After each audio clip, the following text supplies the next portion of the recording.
été au sein de l'équipe d'être l'expert sécurité maritime et usage en mer. On va retrouver aussi une personne qui sera responsable de l'industrie et de la formation et qui fera, comme je le disais, qui fera le lien notamment avec les clusters, les centres comme le CEPS, les lycées maritimes, etc. Pour pouvoir effectivement, pour trouver les bons profils, pour pouvoir les lancer en fait la phase d'exploitation de nos parcs. Des responsables communication, responsables affaires publiques, des responsables R&D, parce que il y a beaucoup de parcs en Europe, mais en France, on a encore peu de retours d'expérience. Et il y a beaucoup de R&D qui se mettent en place, notamment avec des universités. Et nous, on a une responsable à Nantes voilà, son travail, c'est de suivre effectivement des projets R&D, alors que ce soit des projets un peu sur les flotteurs eux-mêmes, d'un point de vue technique, mais aussi des projets R&D pour mieux préserver l'environnement, par exemple. Et puis des chefs de projet, donc une personne qui sera responsable d'un projet particulier du développement et dans lequel chacun va s'inscrire en fait. Je ne sais pas si c'est clair, hein, parce que c'est un peu technique, mais n'hésitez pas, voilà, encore une fois, à intervenir sur des questions. J'ai mis aussi l'administration parce que c'est très très important. Si on veut avancer vite et que les projets sortent en temps et en heure, eh bien en fait il faut que l'administration soit en capacité de sortir les cahiers des charges dans les temps, instruire les autorisations administratives dans les temps, parce que là on prend beaucoup de retard aussi, voilà, on a un peu un manque de visibilité vis-à-vis de ça. Donc je sais qu'ils recrutent notamment à la Direction Générale de l'Énergie et du Climat sur des concours de fonction catégorie A ou B. Donc pour l'élaboration des cahiers des charges, des appels d'offres, pour coordonner les campagnes d'études pour les états initiaux de l'environnement. En fait, ces personnes-là sont en charge de contractualiser avec des entreprises qui vont faire des études en mer pour nous livrer un état initial. Et puis également chez Réseau de transport d'électricité, qui eux ne sont pas mis en concurrence, donc ils sont chargés, comme je vous disais tout à l'heure, d'installer l'ensemble des sous-stations. Donc il y a une sous-station par parc en fait. Et donc ils ont aussi besoin, ils sont soumis aussi à études d'impact, donc ils ont aussi besoin d'experts biodiversité, de faire le lien avec la profession, la pêche aussi, puisque pour le câble de raccordement vers la terre. Voilà, donc là c'est des pistes d'emploi dans l'ensemble, dans l'industrie privée, dans l'administration, mais chez RTE. Et puis nous, on sous-traite beaucoup dans le cadre des études d'impact, notamment sur des bureaux d'études. Alors j'ai déjà parlé des études d'impact environnement marin, on a aussi des études d'impact sur la sécurité maritime, donc ceux qui ont des compétences dans le domaine. Il y a peu d'entreprises en France actuellement qui sont capables de travailler là-dessus, hein, clairement. Donc il y a aussi du potentiel, des études sur les radars, sur en fait, la perturbation que peut avoir les parcs éoliens sur les radars des stations côtières, donc les sémaphores, les crosses, les radars de l'aviation civile par exemple. Donc il faut qu'on mène des études, et pour ça évidemment on va contractualiser avec des spécialistes. Et là il n'y a pas non plus énormément de sociétés sur le marché. Pour la VHF, ceux qui ont des compétences aussi dans les ondes radio, etc., et dans l'électronique d'une manière générale, il y a aussi beaucoup de potentiel en la matière. En France, on dispose de sites industriels majeurs. Il y a 12 grandes usines en Europe en fait, pour la production d'éoliennes, et on a 4 en France. On a le site de General Electric à Montoire de Bretagne, qui fait de l'assemblage de turbines. Ils ont également une usine, LM Wind à Cherbourg, qui produit des pales. Je vous montrerai après une taille de pales. Donc voilà, on a une industrie assez importante. Et puis on a Siemens Gamesa aussi, donc il y a une usine d'assemblage de turbines au Havre et de production de pales. Voilà, ça c'est l'usine de Siemens Gamesa du Havre. En gros, il y a 3 gros fabricants de turbines dans le monde. Il y a donc General Electric, Siemens Gamesa et Vestas, qui est une société danoise.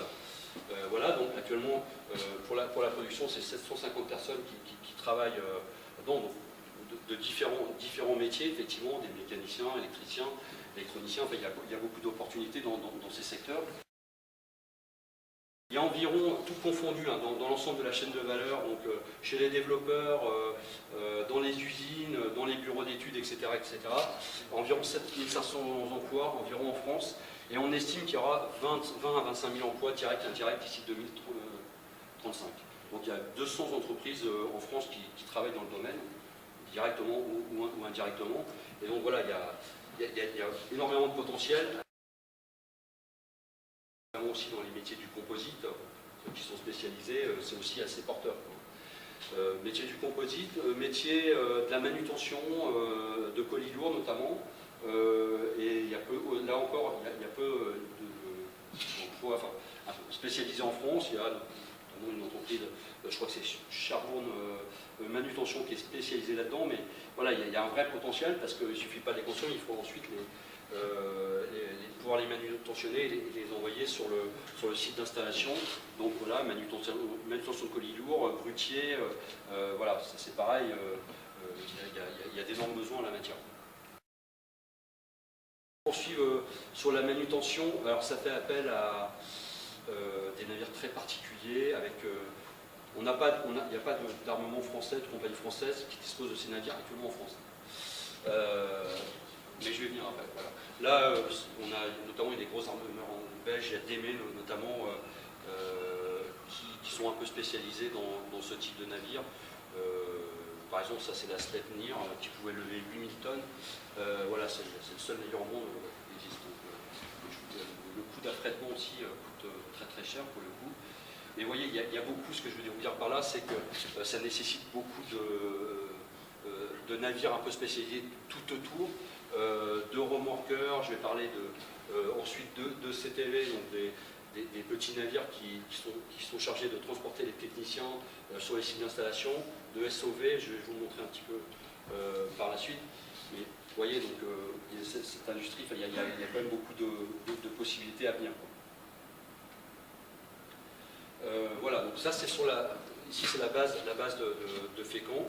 Ça c'est un CTV, donc c'est des navires. Donc là pour le coup il y a des armements en France, il y a TSM Service, je crois qu'il y a une entreprise aussi sur l'Orient, Ship as a Service, qui a aussi des navires de travaux un peu spécialisés qui se lancent là-dedans. On a d'autres entreprises qui s'implantent en France. Je pense à Acta Marine qui s'installe à Montoire, donc il y a des navires de plus grosse taille mais qui sont spécialisés aussi dans le domaine de l'offshore.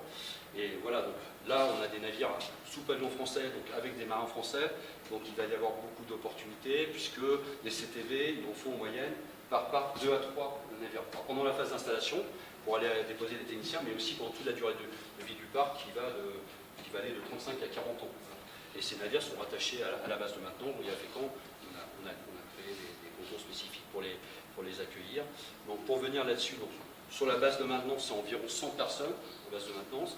Donc on va y trouver évidemment des logisticiens, puisqu'on va stocker pas mal de pièces de rechange.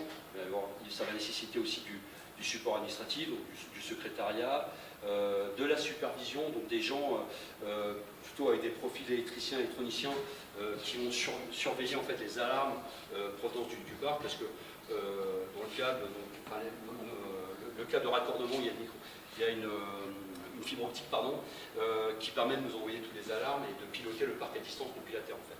Voilà. Donc il y a un centre de coordination où des personnes sont en charge, comme je vous disais, de la supervision de la production électrique des alarmes.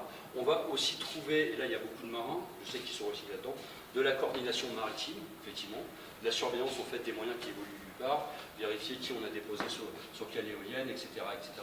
Enfin, assurer la surveillance à l'intérieur du parc, mais aussi aux abords du parc, voilà. Et de faire le lien ensuite avec les autorités s'il y a un problème, notamment la gestion de crise à mettre en place.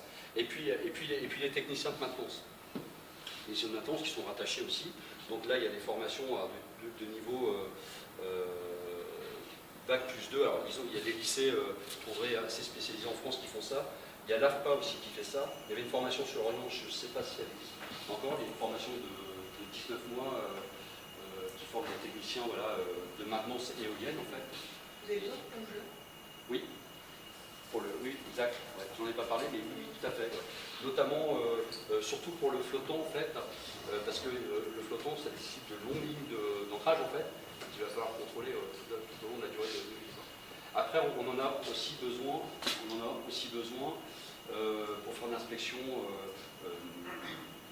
pour faire des suivis environnementaux sous l'eau. Là, pour ceux qui cherchent des emplois dans les demandes, là, il faut s'adresser directement aux sociétés de projet, en fait, départ, pour savoir les offres d'emploi qui sont disponibles.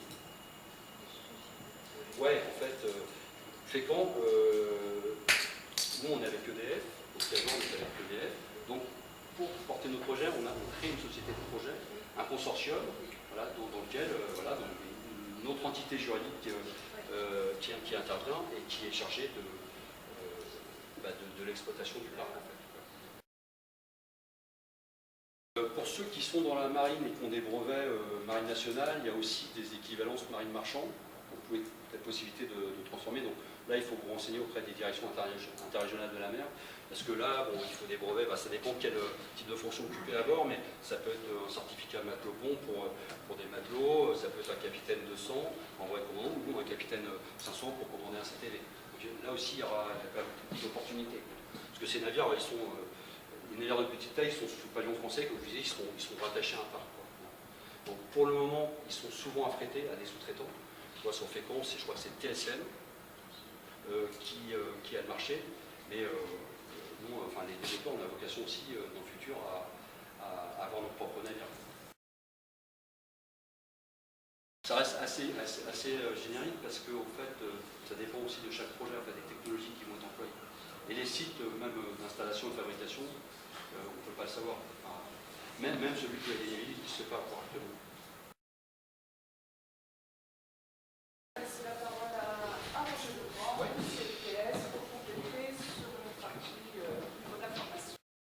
L'association est basée au Danemark, à Copenhague, et ça s'appelle Global Wind Organization. Et ils définissent des standards de sécurité pour pouvoir travailler de manière sécurisée dans l'éolien. Il y a plusieurs formations. Nous, on a commencé à faire ça à peu près une dizaine d'années, et on est les premiers centres français au niveau de l'éolien.